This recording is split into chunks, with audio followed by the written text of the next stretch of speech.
Gaspar akanitaja jina langu, na hali ya kuwa hakuna hata siku moja niliyowahi kukutana naye. Akaniambia, moyoni mwako unawaza pesa.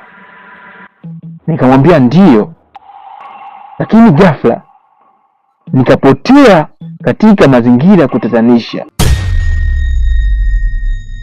Nikajikuta nipo katika pori zito sana. Nikaanza kushangaa, huku ni wapi? Na kuna mambo ya ajabu, nasikia milio ya ajabu.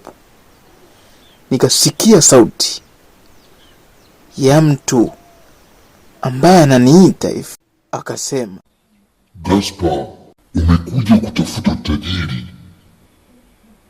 katika msitu huu.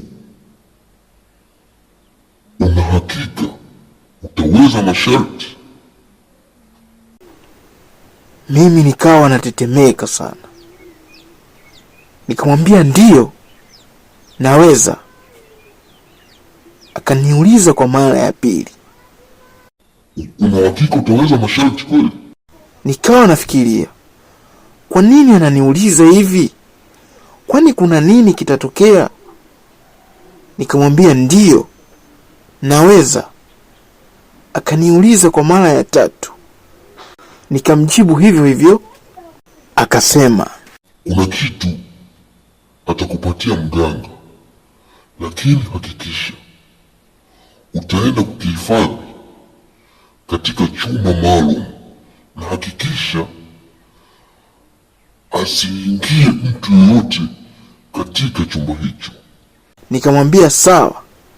Mara ghafla kuna kitu kikadondoka chini. Akasema, okota hicho kitu. Nikakiokota. Nilipokishika tu nikaibuka tena, nikajikuta niko mbele ya mganga.